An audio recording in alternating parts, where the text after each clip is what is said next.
우리가 그저께 어제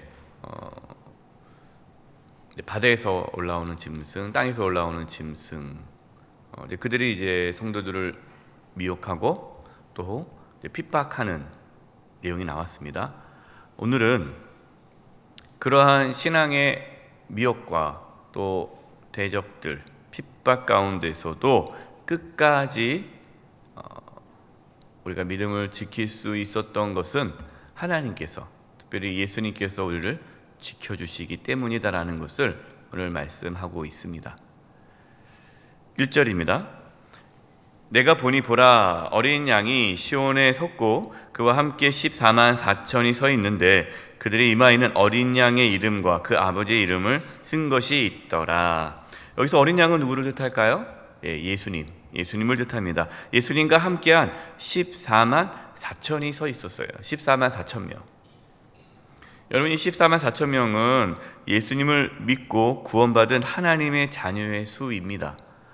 이걸 또 오해해가지고 이단들은 14만 4천 명만 구원받는다, 이렇게 말을 하는데 그렇지 않죠. 이 14만 4천이라는 수는 완전 수고, 구원을 받은 모든 자를 의미하는 숫자입니다. 짐승 숫자가 666이잖아요. 그처럼 이 14만 4천은 예수 그리스도를 믿음으로 죄사함 받고 하나님의 자녀가 된 모든 성도들을 의미하는 숫자입니다.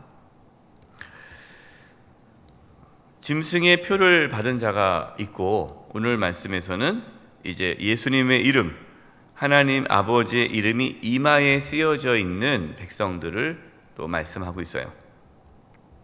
그러니까 짐승의 표를 받은 자와 또 하나님께 인치심, 이마에 이렇게 예수님의 이름이 쓰여지는 자가 구별되는 거예요. 우리 눈에는 구원받은 자와 구원받지 않은 자가 구별되지 않죠. 다 똑같이 보이는데 하나님 보시기에는 이게 구별됩니다. 언제 이것을 알 수 있느냐? 이제 우리가 하나님 앞에 심판대에 딱 섰을 때에 구분이 돼요.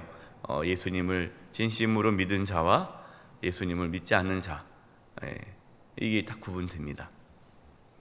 저와 여러분은 예수님을 진심으로 믿음으로 하나님께 인치심 받는 그 귀한 믿음의 백성으로 살아가는 축복이 있기를 바랍니다. 3절이에요. 그들이 보좌 앞과 내 생물과 장로들 앞에서 새 노래를 부르니 땅에서 속량함을 받은 14만 4천 밖에는 능히 이 노래를 배울 자가 없더라. 구원받은 하나님의 백성들만 찬양할 수 있다라는 거예요. 속량함을 받은, 죄사함을 받은 14만 4천 명 밖에는 노래를 배울 수가 없어요. 이게 무슨 말입니까? 그러니까 구원받은 자만이 찬양할 수 있다는 거예요. 그래서 믿음이 있는 자만이 하나님을 찬양합니다. 여러분, 믿음 없으면 하나님을 찬양하지 못해요. 그러나 믿음 있는 자는 내가 어떠한 상황에 처해 있어도 하나님을 찬양합니다. 내가 사망의 음침한 골짜기를 다닐지라도 하나님을 찬양하는 거예요. 왜? 믿음이 있기 때문이죠. 저와 여러분, 우리 삶에 좋은 일이 생겨서 하나님께 찬양하는 것이 아니라 우리가 하나님께 구원받은 자녀이기 때문에 날마다 하나님을 찬양할 수 있기를 바랍니다. 4절이에요. 이 사람들은 여자와 더불어 더럽히지 아니하고 순결한 자라. 어린 양이 어디로 인도하든지 따라가는 자며 사람 가운데서 속량함을 받아 처음 익은 열매로 하나님과 어린 양에게 속한 자들이니. 이제 이 4절에는 짐승의 표가 아닌 하나님께 인치심 받은 하나님의 자녀는 어떠한 모습으로 살아가느냐. 하나님께 구원받은 자들은 여자와 더불어 더럽히지 않는다 그랬습니다. 여러분이 여자와 더불어 더럽히지 않는다라는 것은 이제 간음하지 않는다라는 건데, 여기서 간음은 영적 간음을 말하는 거예요. 그러니까 영적으로 타락하지 않는다. 우상 숭배를 하지 않고 세상의 삶의 방식을 따라가지 않고 세상 사람들처럼 그렇게 살지 않는다. 그럼 어떻게 살아갑니까? 누구를 따라간다 나옵니까? 4절에 어린 양이 누구예요? 예수님이죠. 예수님이 어디로 인도하든지 따라가는 자며. 여러분, 그리스도인들은 그 그리스도인의 정체가 뭡니까? 정체성. 뭐 교회 다니는 사람이 그리스도인이에요? 아니에요. 교회 다녀도요, 그리스도인이 아닐 수 있어요. 교회 봉사해도 그리스도인이 아닐 수 있어요.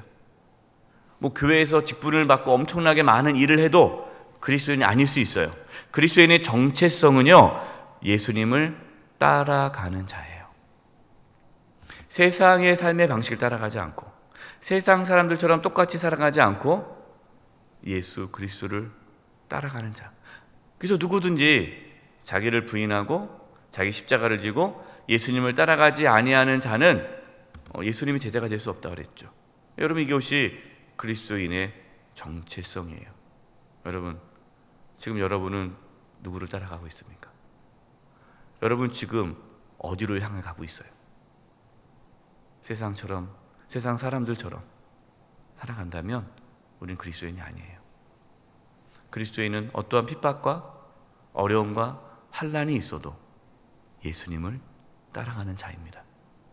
저와 여러분, 예수님만 따라갈 수 있기를 바랍니다. 5절, 또 성도들, 참된 그리스도인은 5절에 보세요. 그 입에 거짓말이 없고 흠이 없는 자들이더라. 거짓말이 없어요. 거짓말하는 자는 진정한 그리스도인의 모습이 아니죠. 흠이 없는 자다. 삶에 흠이 없다. 물론 우리가 예수님 믿어도 죄를 짓죠. 연약하죠. 그러나 정말 예수님을 믿는 자들은 비록 우리가 죄를 짓고 연약하지만 날마다 예수님을 따라가려고 몸부림치고 예수 그리스도의 보혈을 의지하는 가운데 제사함 받으면서 주님을 닮아가는 모습이 나타난다는 거예요. 7절입니다. 그가 큰 음성으로 이르되 하나님을 두려워하며 그에게 영광을 돌리라. 이는 그의 심판의 시간이 이르렀음이니 하늘과 땅과 바다와 물들의 근원을 만드신 이를 경배하라 하더라. 다른 천사가 나타나서 이제 선포합니다. 말을 전합니다. 하나님을 두려워하고 하나님께 영광을 돌리라. 왜냐? 하나님의 심판이 다가오기 때문이다. 그래서 천지를 만드신 하나님께 경배하라라고 말하고 있어요. 구원받은 우리는 어떻게 살아가야 되죠? 하나님을 두려워해야 합니다. 세상 사람들은 하나님을 두려워하지 않아요. 그래서 막말을 하죠. 막말. 하나님 어디 있냐? 내 주먹을 믿으라. 여러분, 교회 다니는 분 중에서도요, 하나님을 두려워하지 않은 분들이 있어요. 하나님을 만만하게 보시는 분들이 있어요. 함부로 하나님을 막 합니다. 전혀 두려워하지 않아요. 죄를 짓고도 두려워하지도 않아요. 하나님을 두려워해야 세상의 유혹에 넘어가지 않아요.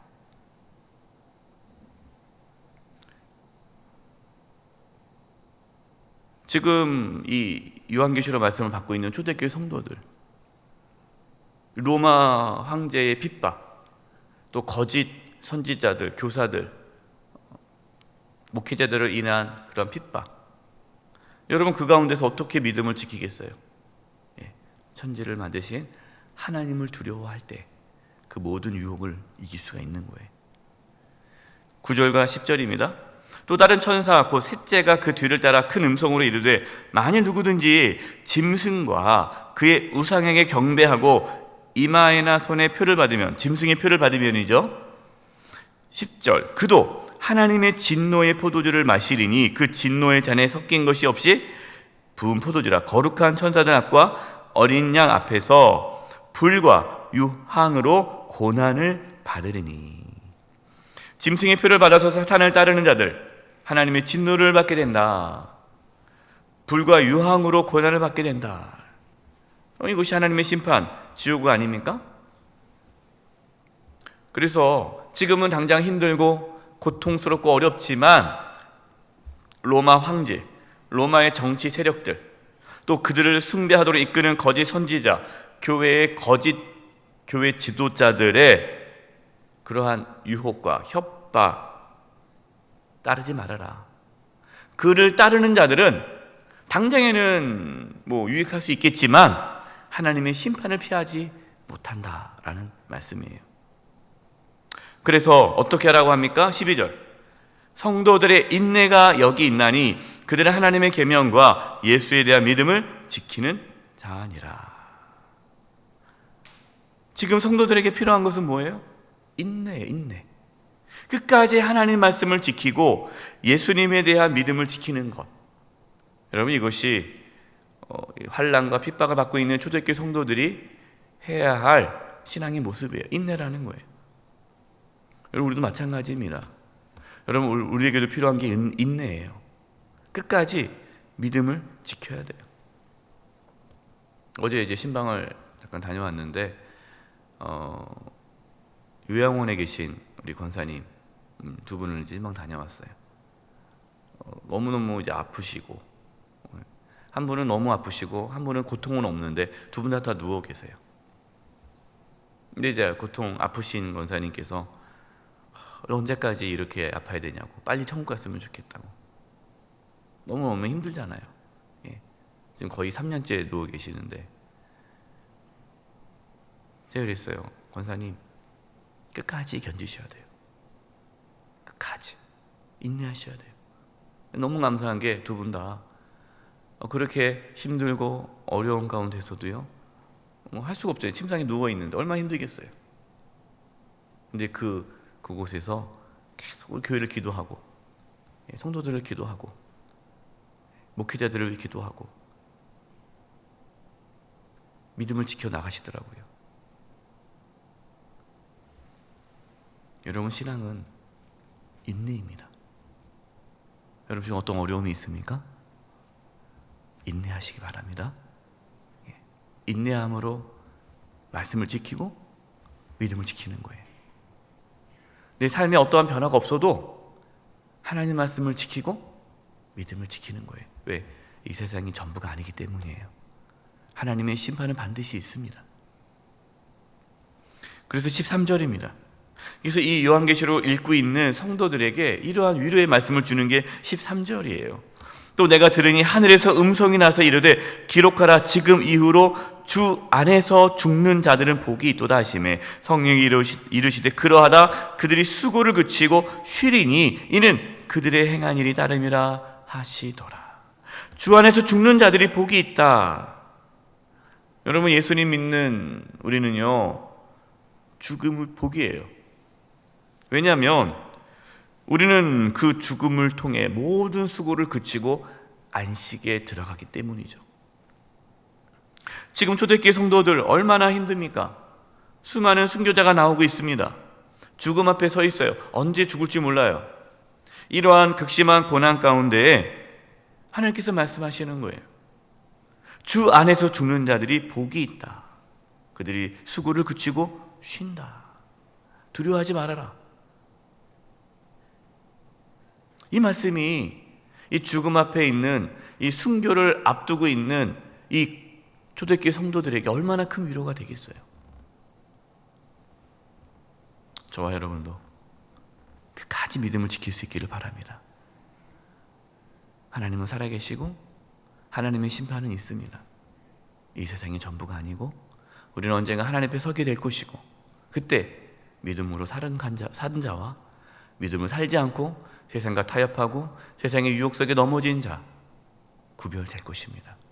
저와 여러분, 이 마지막 때에 끝까지 믿음으로 살아갈 수 있기를 간절히 축원드립니다. 기도하겠습니다. 하나님 아버지, 저희들에게 믿음을 부어주셔서 분별력을 주시고 주님을 따라갈 수 있도록 도와주시옵소서. 세상의 악한 유혹에 넘어지지 아니하도록 저희들을 지켜 주시옵소서. 예수님의 이름으로 기도드립니다. 아멘.